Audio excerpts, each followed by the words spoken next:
Morning, everybody. There's a few people still. Morning, thank you. Whoever said that. There's a few people still arriving, but it's gone past the time we agreed to start, so I think we'll get going. I'm standing here because the VC unfortunately has been called away. There's an illness in his family, and he's away yesterday and today. So he sends his apologies, and so I'm standing in for him this morning. The session this morning, I'm not going to. He's not briefed me in detail about anything to say particularly, so I'm not going to make a. I'm not going to give a talk or anything.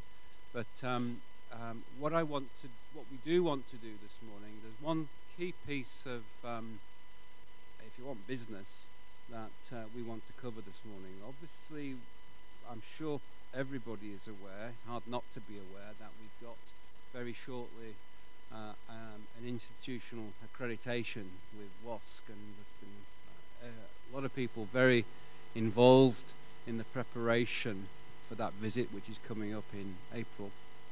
And we thought we would spend a little bit of time this morning, firstly for DVC Col to brief people upon what is actually happening in relation to the WSP visit, and also to give people a chance to ask questions or seek information in relation to that WSP visit.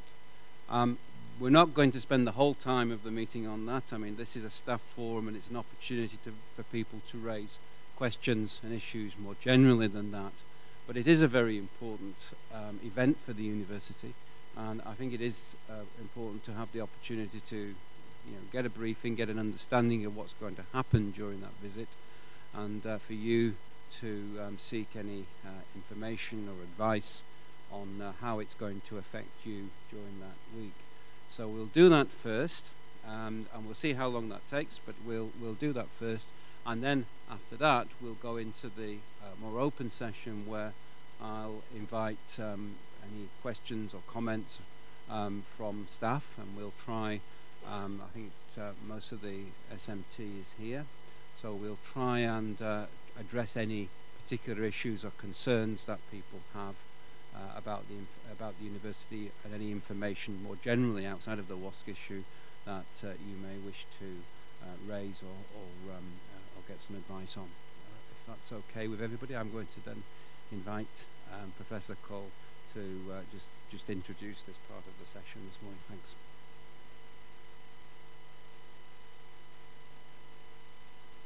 Thanks very much, DVC Armstrong, and what it says, right, I sort of asked the VC to call this forum a little earlier than we might normally have it, purely because of the timing for the WSC accreditation visit. And so I'm not going to say too much about it, because the video is intended to capture the core message we want to get across. And the reason we wanted to do the video, and the reason we wanted to have this session rather than the more general approaches, is to try and get a sort of common understanding, because that's one of the critical things about gaining accreditation, is what you'll see explained in the video in a little more details. Can I ask the video to be shown, and then I'll come back and be open to any comments and questions people might have.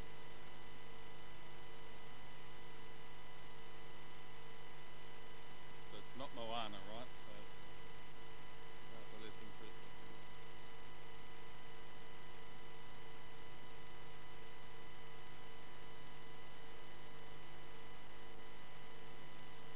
Accreditation was signalled in the strategic plan.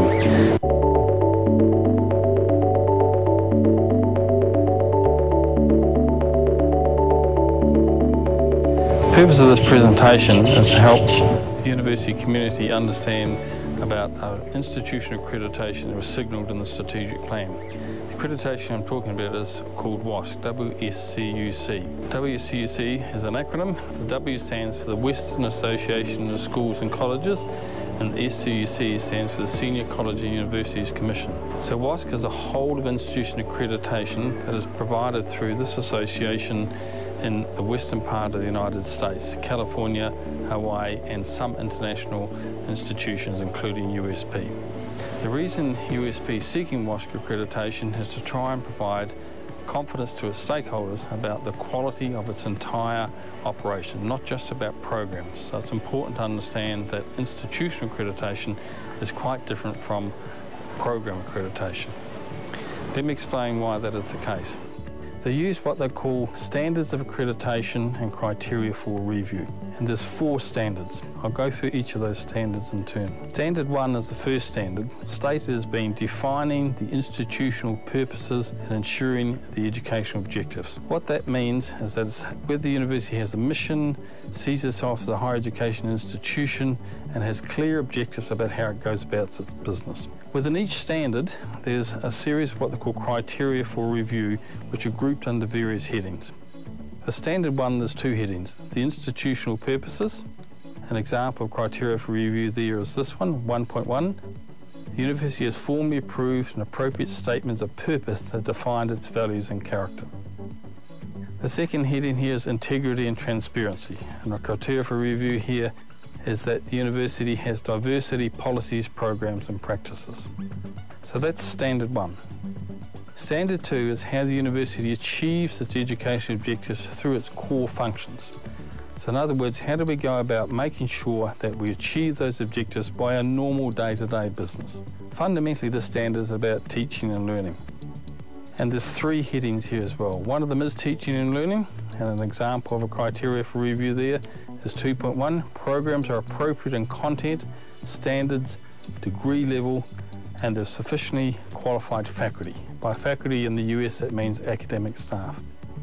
The second heading under Standard 2 is scholarship and creative activity. So an example here is criteria for review 2.9.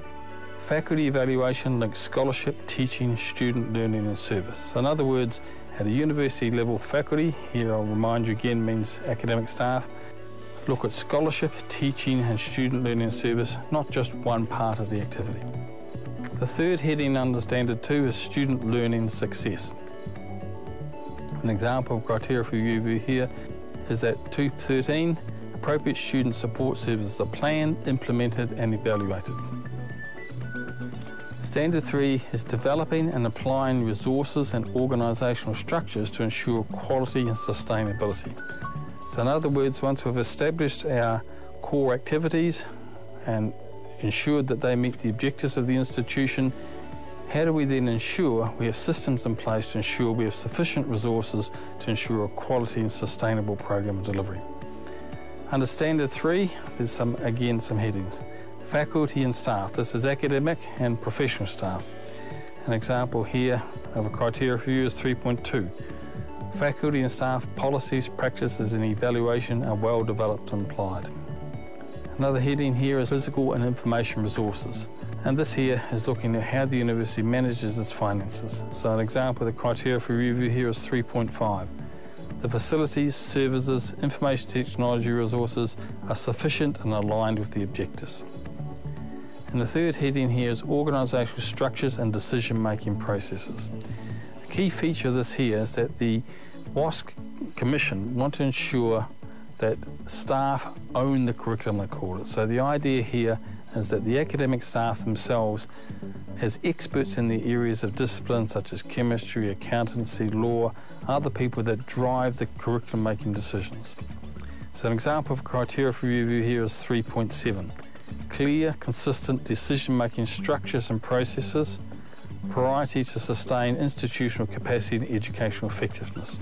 So there's a feature here on educational effectiveness, which is how do we know that all of our business and activities are resulting in educational effectiveness, in other words, quality learning. Standard 4 is about quality, and it's stated as being creating an organisation committed to quality assurance, institutional learning and improvement. And there's 2 headings here. Quality assurance processes, and the criteria for review here is 4.2. Sufficient institutional research capacity. Data is disseminated and incorporated in planning and decision making, and institutional research effectiveness is assessed. So this is about us understanding the business, as I mentioned at the beginning of this video. The second heading here is institutional learning and improvement. And the criteria for review here is 4.5, appropriate stakeholders involved in regular assessment of institution effectiveness. So this means that the university involves all of its stakeholders in evaluation of its effectiveness as a higher education institution. So that's sort of a summary of how the panel will consider whether the university is worthy of gaining accreditation. I just want to now tell you a little bit about the timeline of events that's involved universities seeking this accreditation. It's important to understand the difference between program accreditation and whole of institution accreditation like WASC. This is a much more complex task because we look at every facet of the university's operation. And this started some time ago. The university began in the late 1990s first thinking about and having discussions about this accreditation process. It wasn't until nearly 10 years later, in 2009, that we first began to engage with this more deeply as a result of the Marshall Islands, which is strong connections with the US. And the university at that time was considering expanding membership to other nations, and one of the reasons that might be helped by WASC accreditation is that we will have a greater sense of recognition of our qualifications and our quality in the US. So WASC has a process where international institutions are required to undergo a diagnostic visit prior to eligibility application. This process at USP began in 2012, but was put on hold for a short time because the university engaged in a further academic quality audit by the New Zealand Academic Quality Agency in 2013. WASC conducted the diagnostic visit in 2014 and the application for eligibility was made in 2015. WASC granted USP eligibility in late 2015. That meant we were now formally approved to apply for accreditation.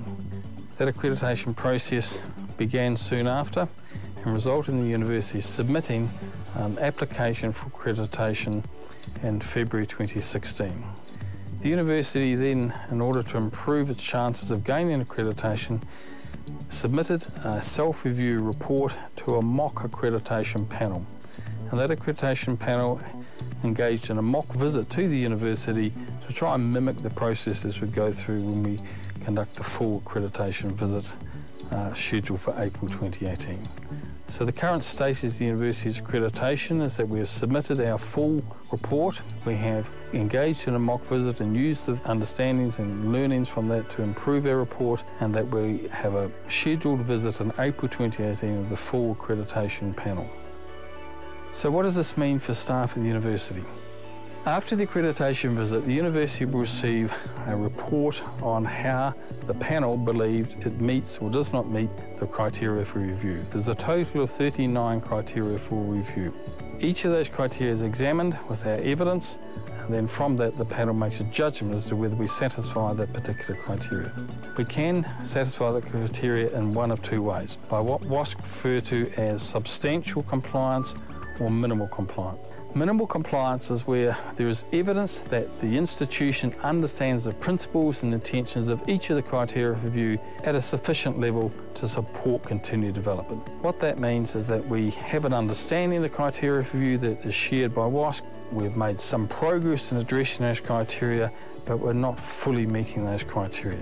Commonly here at this level, then the key leaders, managers of the university and leadership positions, understand the concepts, but other levels of the organisation, such as the academic staff or professional staff, don't necessarily understand those criteria and don't understand what WASC is all about in a way that is consistent with the leaders' views. So that is a reasonable position in that the university is fairly well set up and has understood the criteria and has got some good processes in place, but it's not shared across the entire institution. The second outcome is substantial compliance. If the university gains accreditation, then it must demonstrate substantial compliance for each and every one of the criteria for review. And that means the concepts, the intent is understood, articulated clearly right through the operation of the university, and is thoroughly and widely understood across the university. And understanding the concepts is then held at multiple relevant organisational levels. In other words, everyone in the university understands what WASC accreditation is about. When the accreditation visit occurs, WASC have a very detailed schedule of who they will meet. And consistent with the notion of minimal and substantial compliance, they will be looking to see whether everyone in the university understands the university systems in the same way the university leaders say they do. So what WASC does, they will meet senior leaders, people like the DVCs, the deans, the associate deans, and they also meet staff and students. And they're looking here to see whether there's a shared understanding and a shared view of quality, of outputs. So in summary, the purpose of WASC accreditation is to provide confidence to all of our stakeholders that the university has at its heart of its operations quality across every aspect of the university's business. The important point I made just recently when I was talking about substantive versus minimal compliance is that this is a whole of institution commitment. So that means not just the senior leadership team driving this process, but all of the staff, students and stakeholders of the university committing to quality. And that's why the university is seeking this accreditation. So we need the support of all the university community, staff, students and stakeholders to ensure that we do our best to achieve this accreditation. Thank you.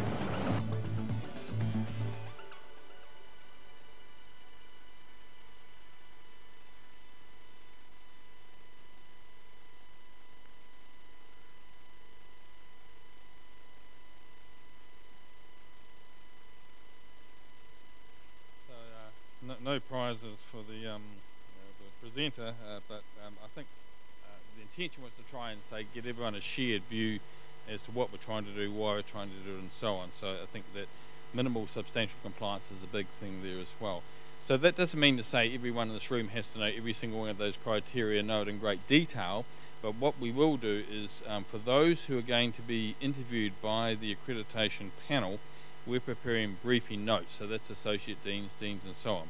So what the panel will do, they will come, one person's going to one of the regional campuses of chosen Vanuatu, and we've been in contact with the people in Vanuatu and we are visiting there to brief them for the expectations of the visit. We had to send to WASC a schedule. By that I mean a sort of a detail of who they will interview when they come here for that sort of triangulation purpose I mentioned in the video. And the idea is to say they will interview staff, they'll interview students, they'll interview associate deans, PVCs and everyone else, and try and see whether everyone's got on common ground here as well. So we have a slight complication in that they were supposed to have confirmed that schedule before now. They haven't yet. They said they hope to get it to us this week. So what we've done, we've written to the people that we propose the WASC panel will actually meet, and we're preparing briefing notes now. We can't really afford to wait.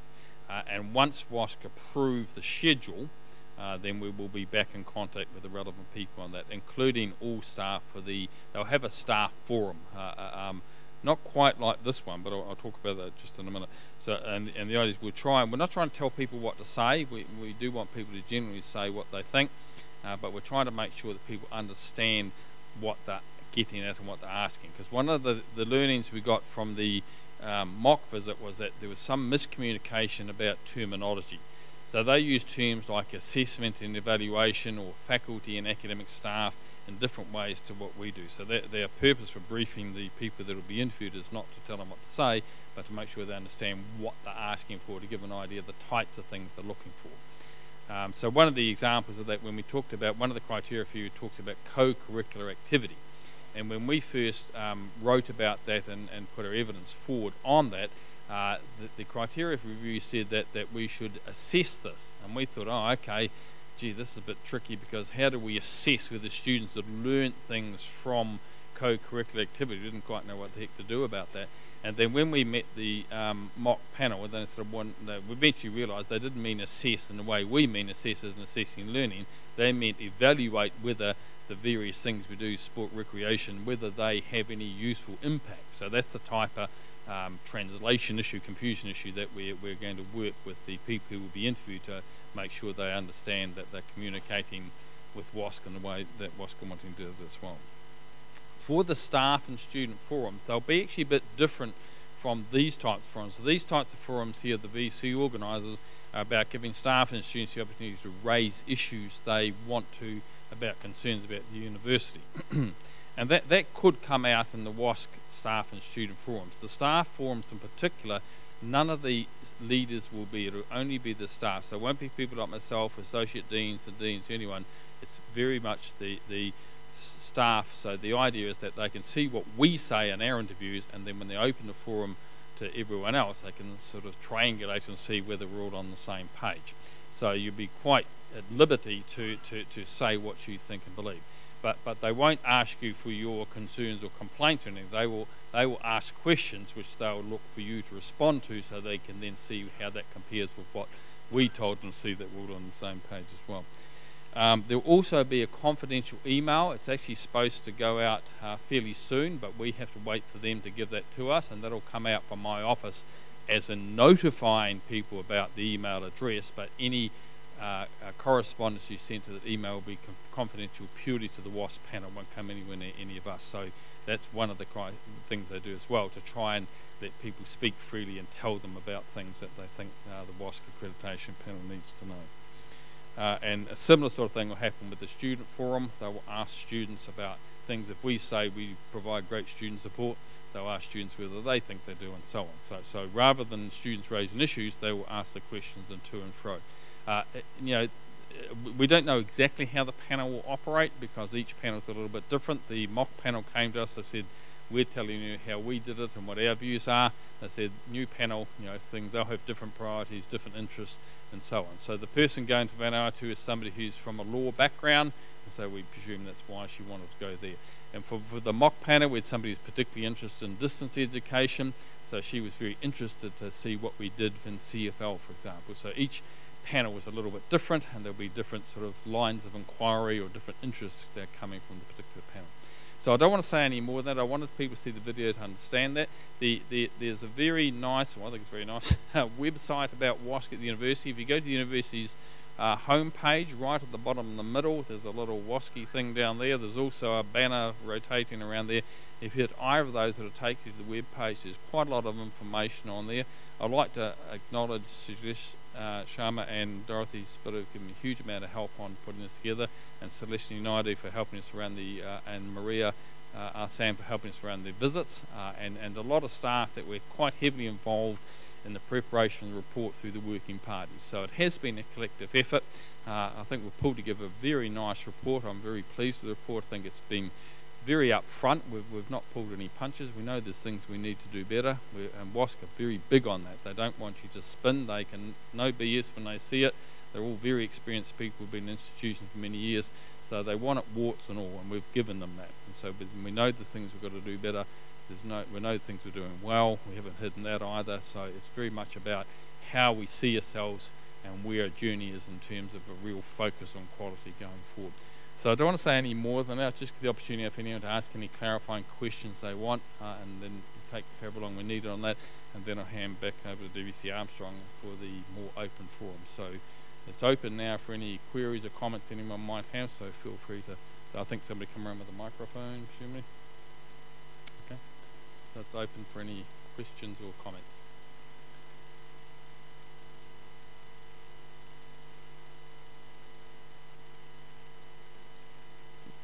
Do we have a mic? Thanks very much.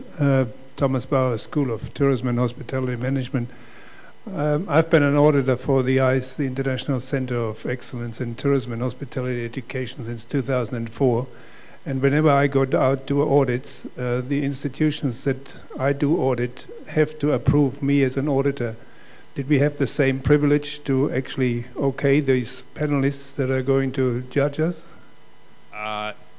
In a sense, we did. What happened? They WASC, every single thing they do, there's a whole accreditation manual, there's a whole protocol how they do absolutely everything.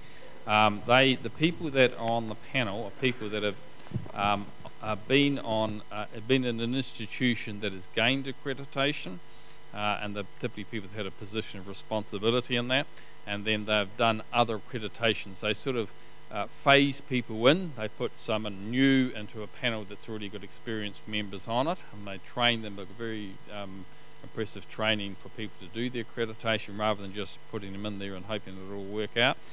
They send us the proposed panel in advance so that we can have a look at that. That's mainly around conflict of interest, to see that's not my cousin or something on there, and so we had input into that. So that went around the university to see whether there's anyone there was any problems with that as well.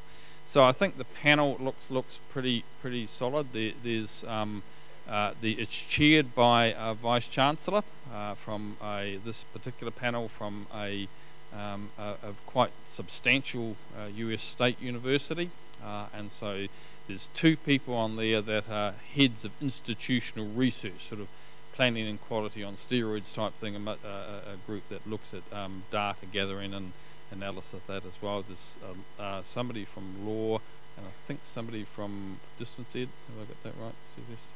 Anyhow, so no, we're quite happy with the panel. It looks a perfectly panel, and there's also the WASC vice president is on the panel as well, and so someone like who's very, very experienced ensures that it all happens in a very sort of fair fashion as well.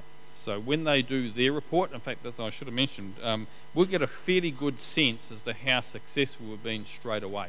They spend 2 full days. They've had our report since January, and they've already asked us for extra information, access to courses and so on. We'll give them all of that, and then so they're busy reading all of that now. And then when they come here, they'll say, "Okay, you said this. It all looks pretty convincing. Now we'll see whether that's borne out by people we talk to." And then they beaver away and produce their draft report before they leave. So they have 2 full days. They have an initial day where they get together themselves and discuss things. 2 full days of interviews. They have a half day at the end where they meet the VC separately, and then the steering committee for the WASC accreditation, which is SMT, and they give us the draft report. And we get a chance to check that for factual errors or interpretations and so on. But that the decision's not made by the panel. They make a recommendation to the actual commission who meet in June, and the VC and I are both going to. Well, we might not be going. I might not be going if we don't get it. Then they meet then and make the formal decision then based on the recommendation from the panel.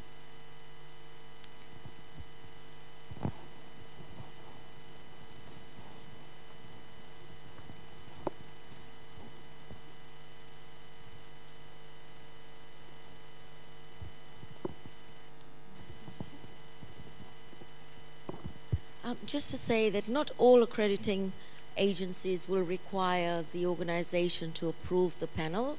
The ones that we work with, the Australian Computer Society, Engineers New Zealand, the only reason they'll tell us who they've selected is to ensure there's no conflict of interest. So I think different institutions work slightly differently, yeah?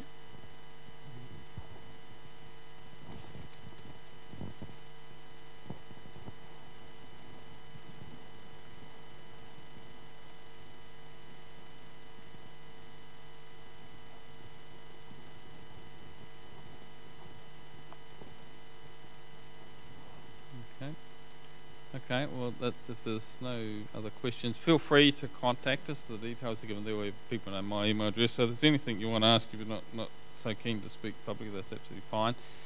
It would be wonderful if everyone read the report. It is quite long, 148 pages. I think academics, it would be very good if academics read Standard 2, even if you read it fairly quickly. I think it's a good read. I'm probably biased because we wrote it, but we've, as I say, we've tried to be really honest about our strengths and weaknesses, because these people are pretty smart, and they will dig in pretty deeply into areas. And so if we say every course has got a Moodle page, they'll go through the handbook. They've already done this and said, show us the one for that course. And so you don't get away with a lot here. And so, and if that happens, that happens. If we've got things wrong, then we take it on the chin. So we've tried to be very honest. You know, a lot of people know we've had trouble with recruiting staff in various areas and that, and we've said that. And so they ask us to specify that. I mean, I actually wasn't even looking after WASC accreditation. I inherited it because there's a senior staff member who hasn't been replaced. And so we've been very upfront about that sort of stuff as well. So in your meetings, I'm not saying put the boot into the university, but be frank and be fair and tell them what they want to hear, because they do want to hear your side of it. So feel free to go to the website, and the details you can get there from the L&T website, from the front page, from the banner, and there's quite a lot of material in there. And then any queries or questions you want, feel free to contact me or Sujesh. So if that's nothing else, I'll leave it at that. Thank you very much. And it's great to see such a good turnout. That's really encouraging. That's one of the things that would be a bad sign if no one turns up when the panel turns in. Thank you very much.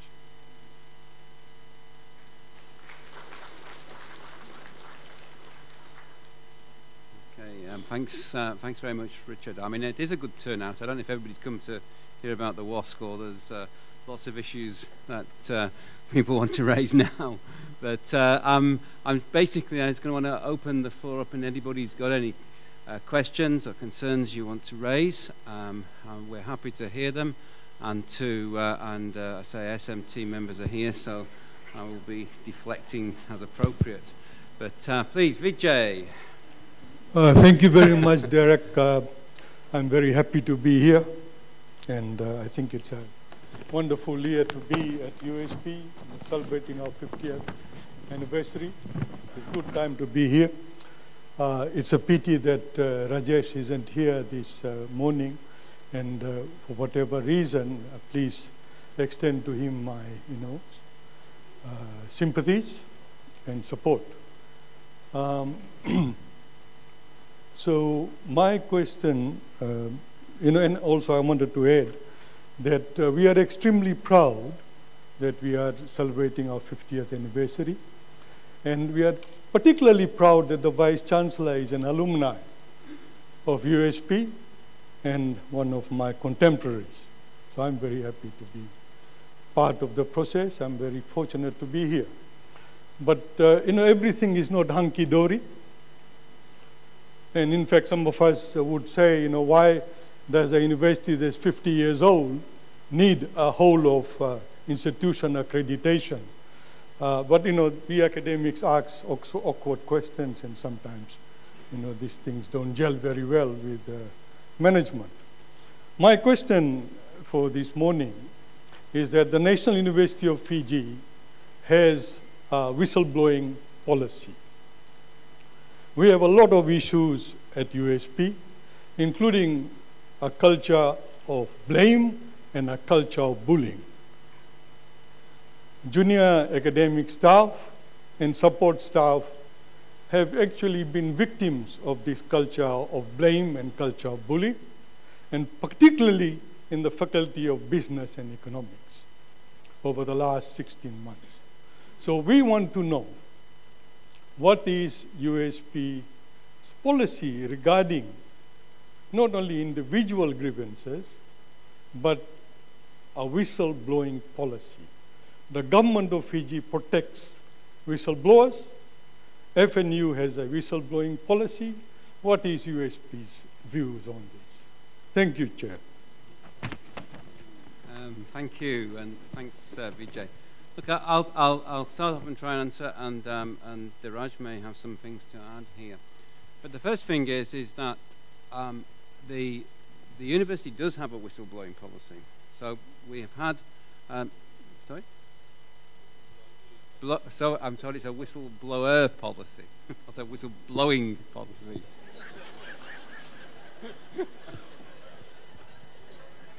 I'm sure there's very important distinctions there, which I'm not even going to attempt to explain. A whistleblower policy. And it is true that the university has not had one until quite recently, and that has been a cause of concern. And I know in particular that's an issue been raised in council and by the Audit and Risk Committee in particular, who has been very insistent that the university should have one, and appropriately it is appropriate that we do have one. So we have introduced that policy. As a couple of people here could comment in detail, because I saw Doris is here as well, who could also speak in more detail about the policy.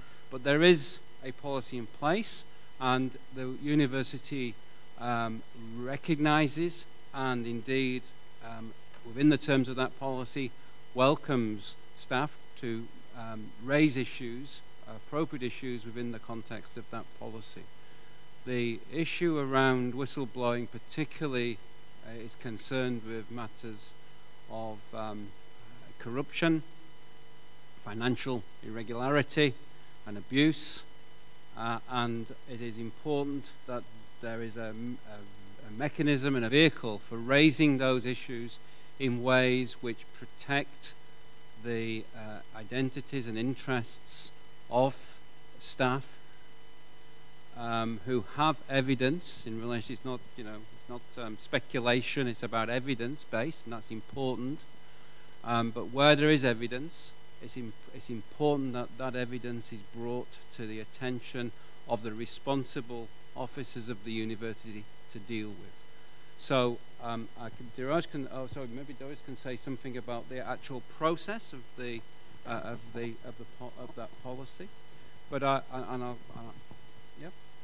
but secondly, in relation to the broader issue of you raise about bullying and harassment, I'd say two things about it. I think again, the university has not had a good record in relation to grievance management, and we are bringing in a new grievance management policy in this year, 2018, in the first part of 2018, to address the issue of a proper grievance management procedures within the university. So that is one issue that I want to raise. The second issue is in relation to a particular aspect of bullying, and that is to do with sexual harassment and gender bullying.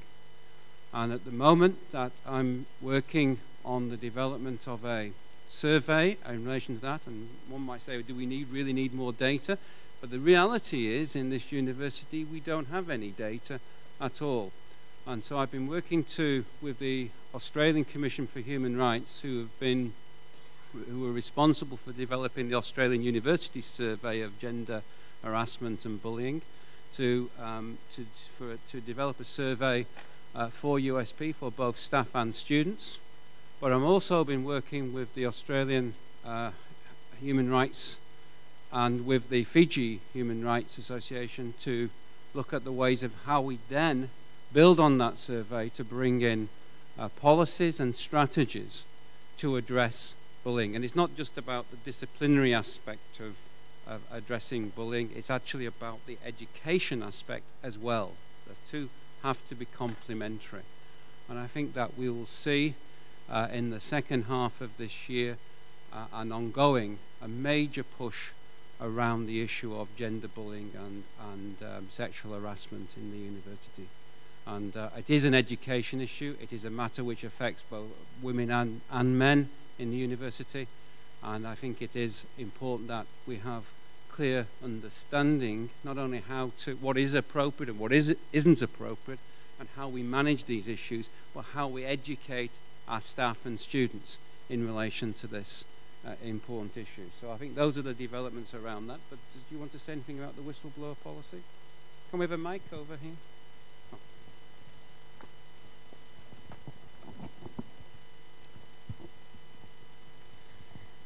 Thank you. So just to probably add on to Professor Armstrong's comments, with respect to the issue raised around bullying and harassment, the expectation is that the staff takes it through the normal staff grievance process first, because they're in place to address issues of harassment. However, if there has been where it's been dealt with, gone through the normal processes, and the individual feels that they have not been justly treated, or there's been an issue of natural justice issue, and they want to take that further because they feel they have not been fairly treated, that's where the whistleblower policy kicks in.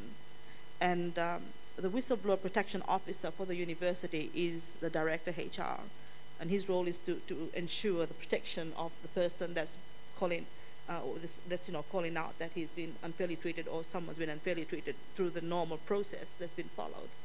And then in terms of the process from there, the director HR will then it'll trigger an investigation process. If it has to do with fraud, automatically the investigation process is taken over by my team in terms of fraud or any type of corruption type issues, allegations. And so that investigation process will follow a natural justice process as well in terms of that piece. But just to address the harassment issue, goes through the normal grievance procedure, unless and until the staff feels that all this has not worked and it's failing him or her, then the whistleblower process kicks in for that individual to raise that issue. but directly through the Director HR, who is the owner of the policy and is also the protection officer for the whistleblower. Thank you. Can you wait for the mic, please?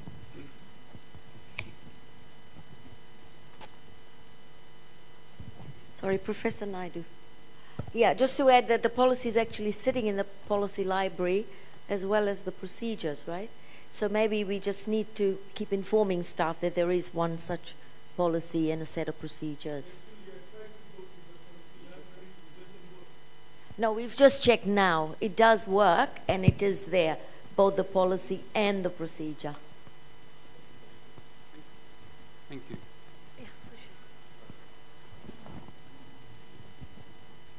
Right, any others? Thank you. I'm not sure who's speaking, so can you say who you are? I don't know. I can't see who's speaking. Oh, okay. Sushil. Right. Thank you. Thank you. I think my little query is regarding the 5 years contract. First of all, I'd like to thank the university for starting 5 years contracts, I think, from this staff review. I have a couple of little queries. These 5 years contracts now, which the university is giving, they are simply that the 3 years contract will be now 5 years, or they are related with the performance, that if a performance is for 3 years, 3 years, or if it is for 5 years, 5 years. The second one is the annual leave, which we have got, I think, 25 days in a year, and certain portion is carry forwarded. What are the conditions? What will happen to the leave at the end of contract? Means those things. And the third point, which to me I think is important, is regarding the conference leave and conference money entitlement. How much is that, and how the staff can use? Thank you.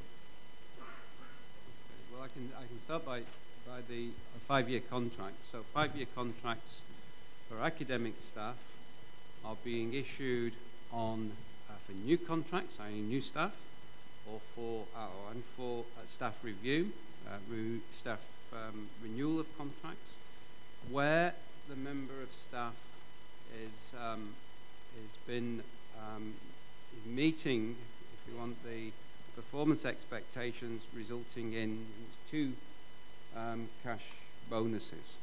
So that's the basis upon which it was agreed.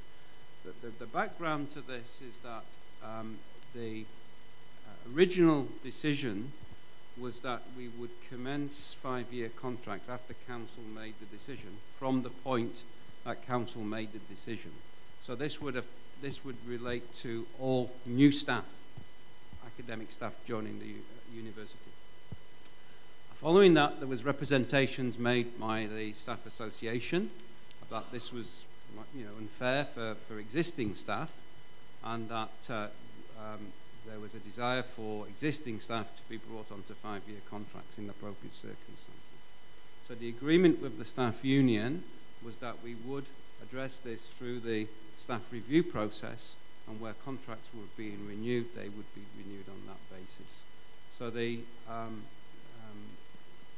so that's the way in which 5-year contracts are being dealt with. We're also looking at 5-year contracts for professional staff, because in relation to professional staff, the council ordinance, which allows the discretion for 5-year contracts for academic staff, also extends to professional staff. So we're now working on developing criteria in relation to the use of 5-year contracts, and we'll be discussing that with the staff associations and unions to get an agreement around that, and hopefully we will move towards 5-year contracts for professional staff in a relatively short period of time. So that's the issue about 5-year contracts. In relation to leave balance, I think I'll leave the garage to deal with the issues around leave balances, because if I say the wrong thing, I'll get into trouble. Thank you, DVT. In regard to the leave, it would be the same in terms of accumulation. The way it had been accumulated for 3-year contracts, it will be accumulated and then managed within the 5 years in terms of trying to take leave.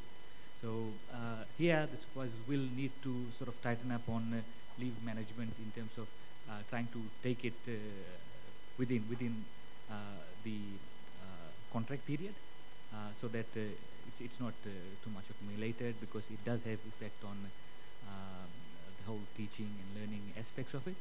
So if you look at the ERP, it says you can accumulate up to 4 years. But it said with the unions, we have a good understanding. We will accumulate, but it will have to be strongly managed, that it does not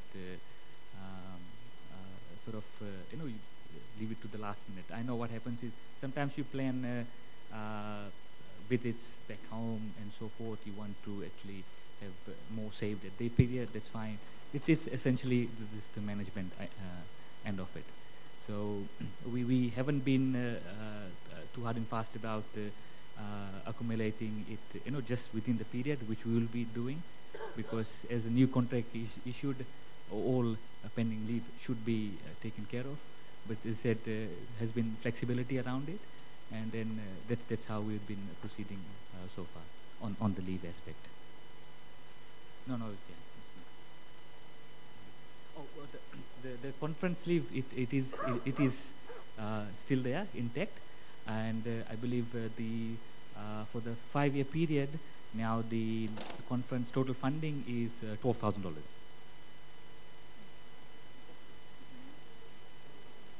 Oh, there's no leave encashment.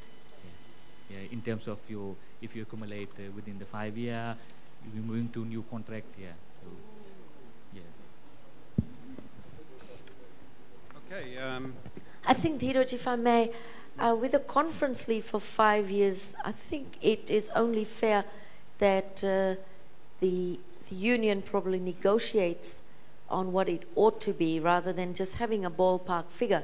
Already, I would say that I'm noticing for my staff, for example, that the 6,000 in 3 years or for one trip is not even enough anymore. So maybe can we put that on the table? Yeah, I think that's a good point, and we ought to be returning, because obviously the costs are going up. The more staff are getting involved in research, the more people are going to conferences, and that's a good thing. The research office does not give any conference leave payments. Just emphasize that, because people do often ask us, but we don't. But it's important to review these things, and I think as part of the process of review of we're reviewing the QR at the moment, and various aspects to do with research incentives at the moment. And I think the conference leave has got to be part of that. Thank you.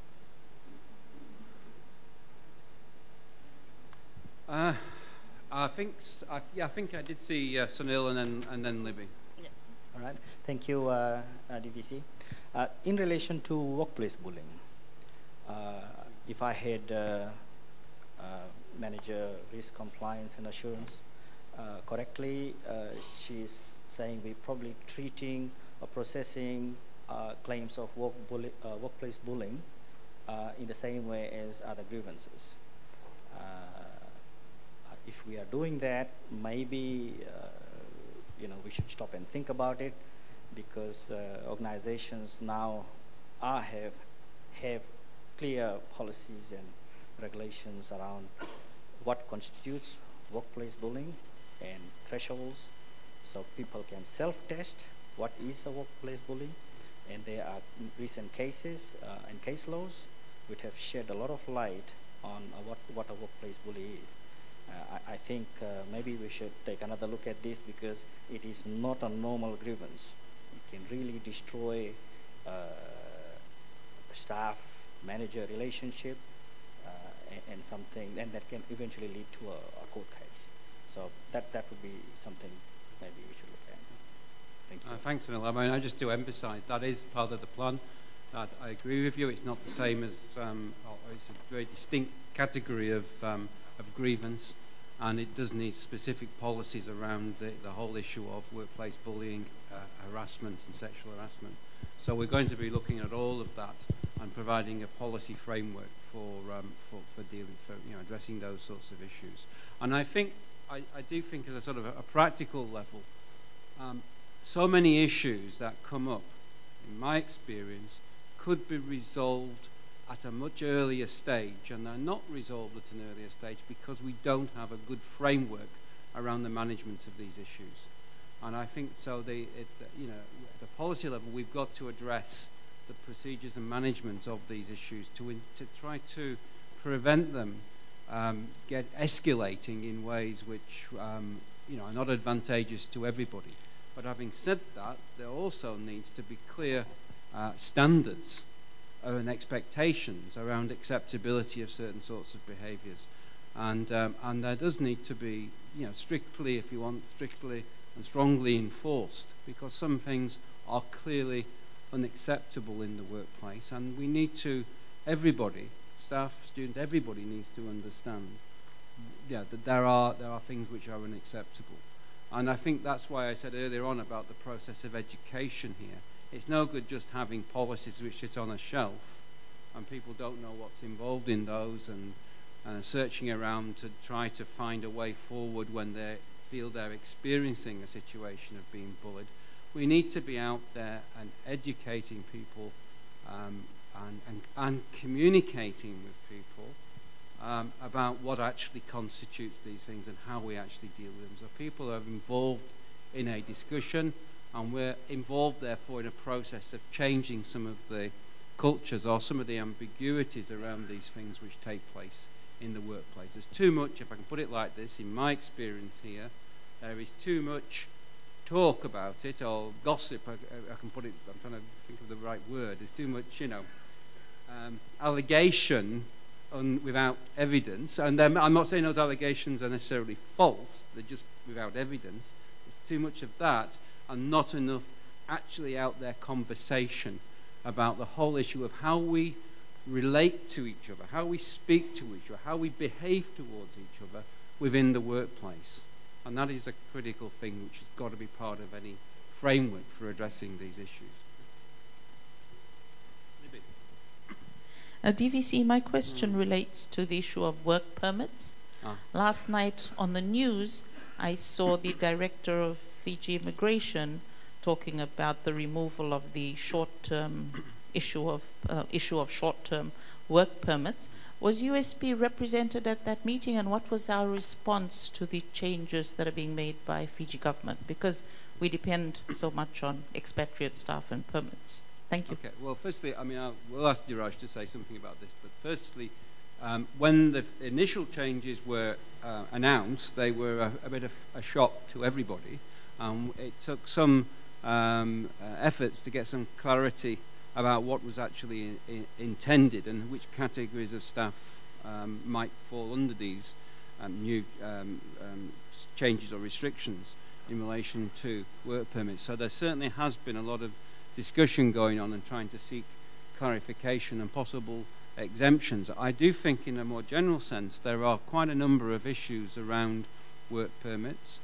We discussed some of this in the Senate meeting, as you know, yesterday, and we're going to be looking into some of the broader issues around work permits for both for staff and indeed for students who work part-time within the different campuses. But I think I'll ask if Diraj, you're happy to.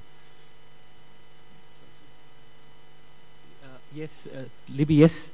And one of the responses is that they will be bringing back the short-term permit, which was up to 3 months back, because we raised the issues around it, and then they said they will be bringing them back in, because of the sudden change and the need.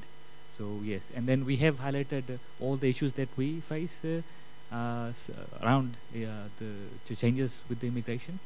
And they said that they will be looking at it. They agreed that they have inefficiencies within their system, and they're working on new procedures to deal with these things faster. So yes, they would be bringing back the short-term permit. mean, I said there's quite a few issues around work permits, which I know are causing a lot of people concern, because the time scale in getting permits renewed is another issue, and we are looking to get an MOU with the immigration department so that we can have a sort of, you know, a better understanding between us, and they understand our needs as a university better, as well as we understand the situation for them better. So we're trying to do that. Thank you.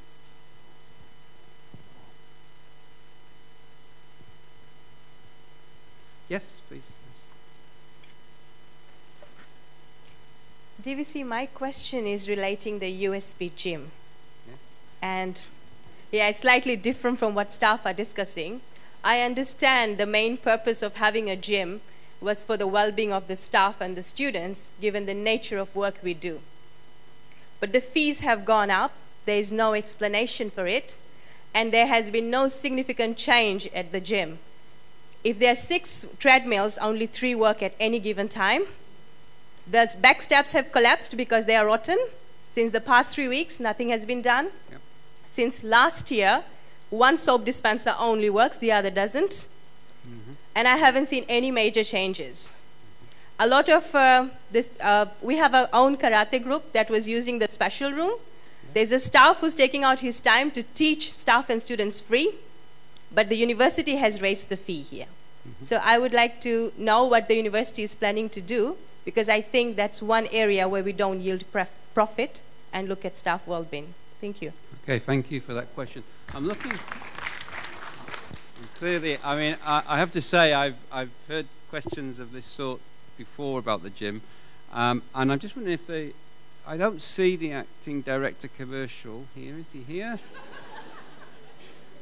Is anybody here from the commercial section of the university? Okay. It's difficult for me to. Well, it's not possible for me to answer directly the question that you've raised. But what I can say is I am well aware that there are a number of concerns been raised about the gym by a number of users across the university.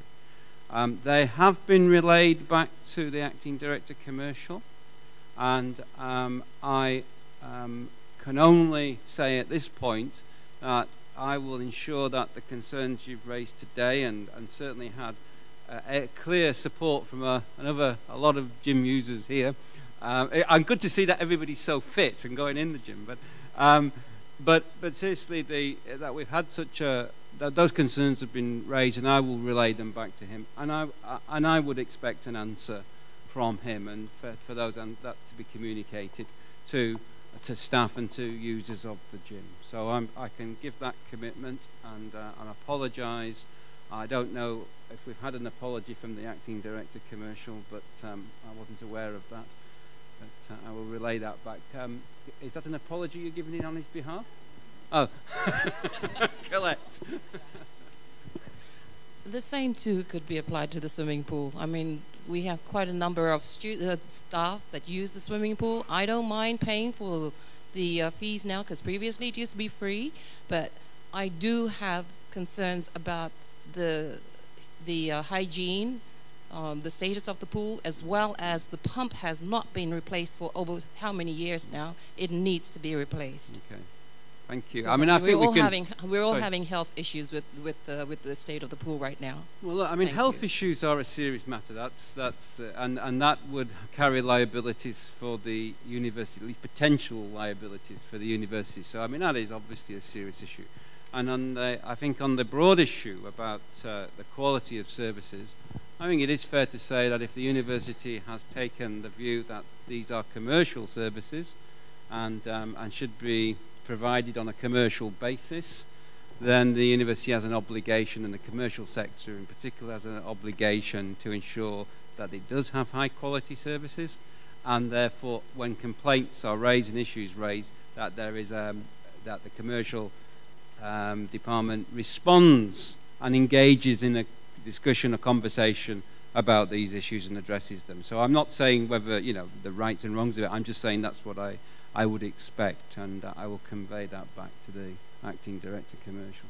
Thank you. Yes, Ravi. Thank you, DVC. My question is on the staff review process, but in particular, the institution of appeal. Now, after the staff review process, the staff needs to state in writing within 21 days of receipt of the letter their appeal. And on the institution of appeal, under 2.3.2, it says that an appeal received after expiry of 21 days will not be accepted. And it goes on to say that for the review appeals committee to meet, they will have to meet within 28 days on receipt of the appeals letter. My question is, given that the Human Resources has not convened the appeals committee ever since I sent my appeal in November 20th last year, and it's been over more than 3 months, my question is my appeal now successful because HR did not follow due procedure? This is INJ. We don't have INJ appeals. Yeah. It's actually just been brought to my attention this morning about this problem, and I'm going to, I think, ask. I know Diraj doesn't want to answer the question. I will. Look, I mean, we have to have the appeals. The fact that the university has not complied with the requirements of the appeals does not let the university off the hook. Quite the opposite. I think the university is culpable, and I think that personally, as the SMT responsible for HR, not responsible for appeals, I have to say, but the person responsible for HR, it is my responsibility to make sure that system is working, and I will address that. We should have an appeals process in working, and there should be an entitlement to have an appeal heard. So I can say to you that I will be addressing that concern as a priority, and I wish I'd realised about it earlier, and I apologise that I didn't know about it, but we will certainly be addressing it and getting those appeals dealt with. You don't look very happy, but I'm sorry. I apologise, I do.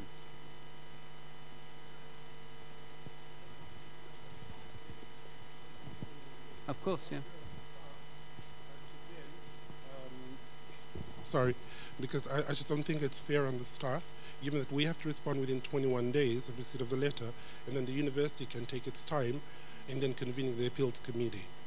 That's my grievance. And also because the human resources are at fault by not following due process and procedures, the appeal automatically should be successful.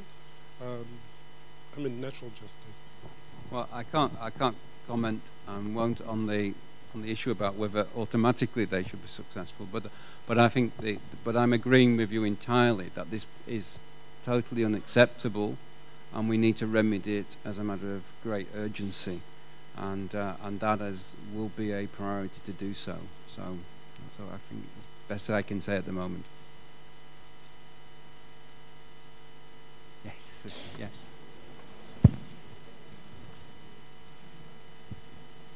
Thank you, Professor. With respect to everyone present in this forum, my area of concern may be to a very minority group. However, ethically speaking, we should never ignore the minority. It is around the SDC, the Staff Training and Development Budget. It may sound funny, and departments may be looking at me because I myself am confused, because we relay the information, what is the purpose of the funding. There's a couple of hundreds given to the HR department to look after staff training and development. However, my simple question is that funding ring-fenced to academic staff training only? There is no issue of concern in particular to any of the training that has been awarded. I'm sure we don't have the right to do that. However, my just simple question is, are these funding for academic staff? And if so, that's respected. Now my second question is there any separate allocation for the middle management or the INJ staff across the university? Thank you. Okay, right. No, it's not restricted to academic staff, is the first thing. The second thing is that this is another area of policy in the university which needs a lot of attention. If anybody's familiar with the staff development policies, the funding side of this, the policies, there's about 3 policies in relation to this, and they are very obscure and difficult to find your way through. But I think the particular issue is there's a lack of real strategic focus within the staff development policies. So I think the university has moved on in the way in which it is seeing staff development, moved on beyond where the policies are at. And I think the policies are cast very much in terms of supporting individuals in staff development, which is a good thing, but is not paying attention sufficiently to the issue of, say, for example, the relationship to the strategic plan and the university's strategic objectives. So I think there is a need for to revisit those policies and to provide a more clear framework, which is clear for members of staff who wish to apply for staff development funding, and how that staff development funding is, yes, supporting the development of individual staff members, but is also addressing the goals and objectives of the strategic plan, particularly as they relate to the sections in which people are working. So I think it's very vague at the moment, and one of the unfortunate consequences of that is that in decision making about the allocation of funding, it tends to be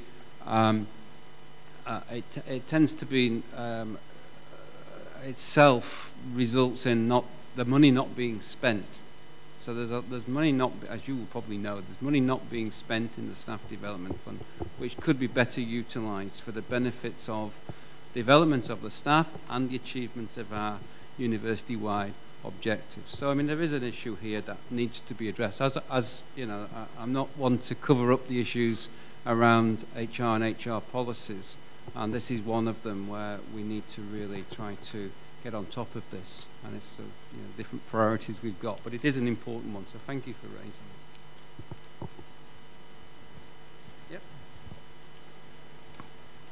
it. Thank you. Who's speaking? No, well, behind you, you've spoken. Yeah, I'll come back to you, Sashil, but behind you, somebody wanted to speak. I'll come back to you. Thank you, DBC. I would just like to go back to the last staff forum. Mm-hmm. I had raised an issue about disparity in salary structure for some of the positions. Mm-hmm. In particular, I had raised an issue, and I think VC had directed Director HR to have a look at it. I also did send an email regarding the issue, and I'm still awaiting a reply or an update in regards to that. And I believe it was a valid point that I raised at that time. I think, if I may, I mean, if it's not been addressed, we will ensure today that it is addressed. I don't want to discuss individual issues in the forum here this morning, but we will certainly, Diraj will speak to you after this, and we'll follow that up immediately to see what the issue is and what needs to be done. Thank you. Thanks for reminding us and bringing that to our attention. Yeah. I'll come to Sushil unless I'm only giving other people a chance to speak. Sushil, it's not. Yep, Sushil. Thank you. I wish to draw your attention on, I think, a very long and good discussion in last forum that was related with the security in campus, including in the residential areas. I think there was a bit of the presentation as well.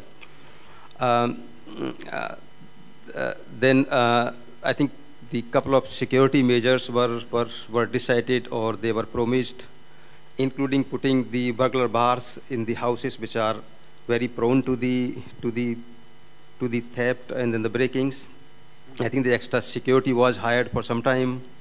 Their contracts have finished in December. They have been sent back. To me, what is the update in that? Means what are we really doing for the security of campus as well as the residential area about it, in which whatever was discussed in the last forums here. Thank you. Okay, well, thank you. And I should say, as as a victim of the last crime wave on campus, I can certainly sympathise with that, and I'm very pleased that we have seen that crime wave come to an end. It was a very worrying time on campus for a lot of staff and residents. The acting director of commercial isn't here, so I can't really comment about the burglar bars, but VP Ponga might be able to say something about the security. Okay, thank you, TVC. With regard to your question, I think there are two areas there that was already summarized before. Regarding the security bars and things like that for the residentials, they are also, those things are not under the security. I think it belongs to the commercial. All the residences and all the student accommodations, they all belong to commercial, and whatever security measure within those areas or along those facilities are being handled by the commercial. With the security guards, it's under myself, and also we have our chief security officer here, Ismaili. We are looking after that. However, we both work together with the commercials, especially in terms of looking after the places, making sure that there are no people that are not coming in here without IDs and things like that. We have done quite a bit on that, especially after those series of intruders coming in and a lot of break-ins to the housing. We have tried to strengthen our security, and now very thankful to the members of SMT. I requested 2 extra cards, and they accepted it. And if you may aware, I just need to apologize to a lot of you who, when we established the 2 places, especially the gates, the one at the bus bay and also the Solent place, a lot of, well, there are a lot of, I have received few complaints on that, but I tell you the reason why we are a little bit more strict on the ID checking, because it was already identified that there's quite a bit or a lot of people coming in here, make use of our facilities, even the computer labs and everything with no ID. I mean, there are people they don't belong to the campus. They come here as friends of our staff or friends of our students. They get the passwords and they have access to all our facilities, especially with the computer labs. So we have attempted, tried to be a little bit more strict on checking the IDs. It's not checking every time that you come, but I think we are starting with doing some random checks and getting 2 extra securities for the bus bay, because we do have the gates as being manned by securities, but we realized that some of these people who are coming in, we also found out, being reported to us, there are few groups, even now. They come in to the campus, they spread themselves around areas, the dining hall, the library, and also other places. If you recognize, once a laptop is being there, it doesn't take long, maybe 1 hour it disappears. Some of these people are within the campus. They are not USP people. They text around, so whenever you go away for about 5-10 minutes, especially in the library, you come back, it disappears. So there's the kind of network going around. And it has been very helpful trying to check the IDs, student IDs, and also staff IDs. Again, I apologize to those of you that seem to be harassed, and because it's not, you don't feel good, being checking your IDs, but just for the sake of security of all of us, I'll talk to the securities and try to work better with them.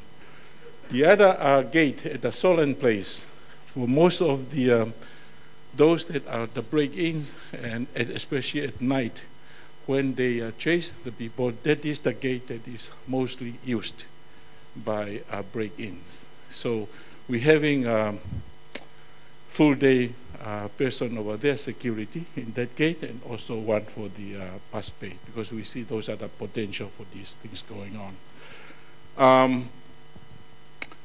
I think we really need, in terms of security, I agree with you. It is sometimes it's a problem, and it will continue to be a problem.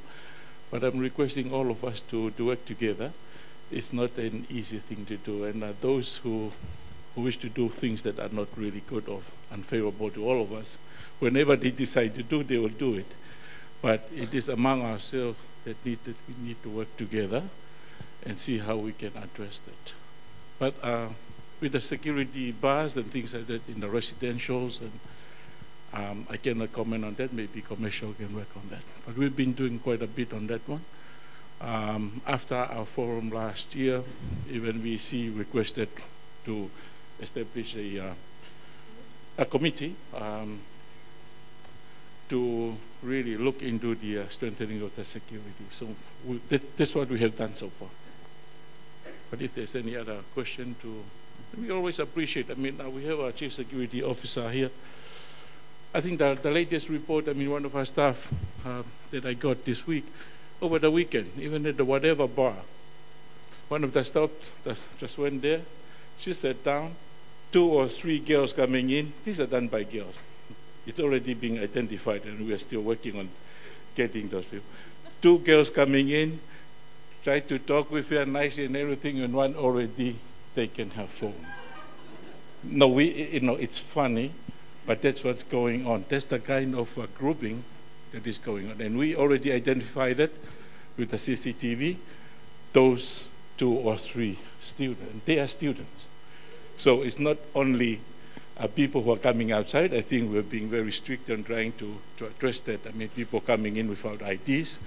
This is also happening within or among ourselves. That was the latest case that was reported to me. If any other question, okay, be happy to answer. Thank you, VP. Anything on that or any other issue? Libby? DVC, I was very pleased to see that we received an outcome of the voice survey. Yes. But I must say I was a little disappointed on things being reported on that don't really apply to us and the way we responded to the survey. It appeared to me as if the goalposts had changed a little bit since the survey was administered against previous surveys. We were assessed against entrepreneurship and things like that, which I did not see as being a major part of the survey, but I did notice that there were no comments on management, which were major issues in the earlier survey. So my interpretation was that the goalposts had changed a little bit. I don't know how other people are seeing it, but that's how I saw it. Thank you. I think it's the same survey, Libby. I don't think there's any changes to it. The reporting of the survey, same survey, yeah, but different reporting components. I don't think so. I mean,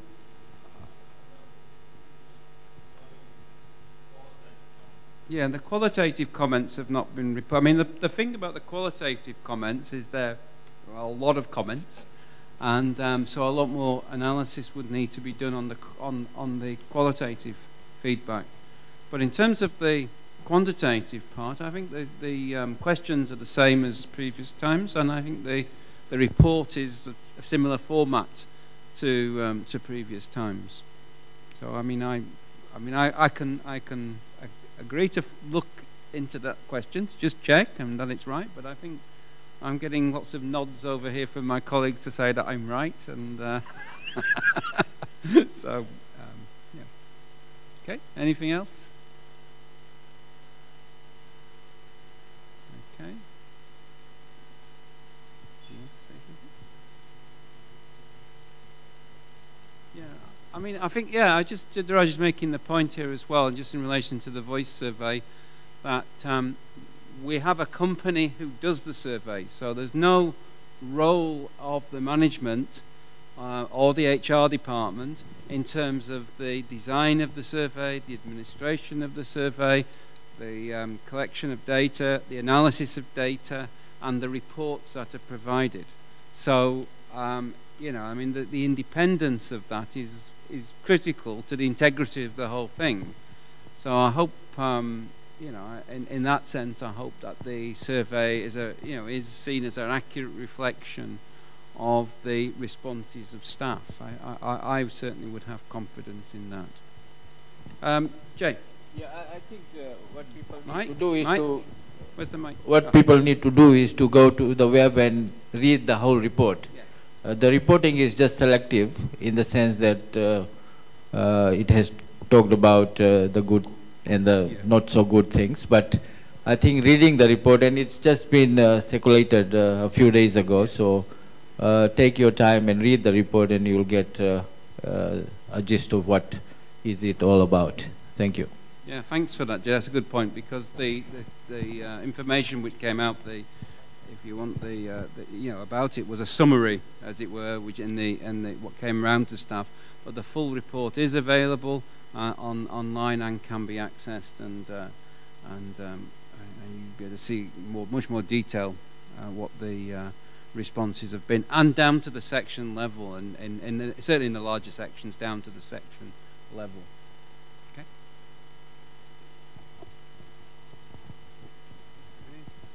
I'm not going to hold people back unnecessarily, but I don't want to cut it short if people do have other questions they want to raise. No?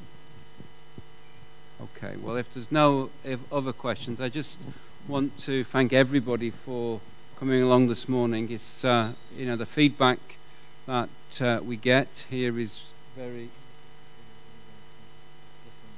Is somebody what? Oh. Yeah, it's to get the feedback on these from you on these fora is very important, and the questions that you've raised here will certainly be taken back. We've got a record of all the questions, so we'll be following up on those specific issues. And I'm going to stop because everybody will have gone before we officially close. Diraj says press the smiley face on the way out. I don't know anything about that. Oh, it's there. Everybody's going out the top. Oh, there's one at the top. Press the smiley face. But thank you, everybody, very much indeed. Thank you.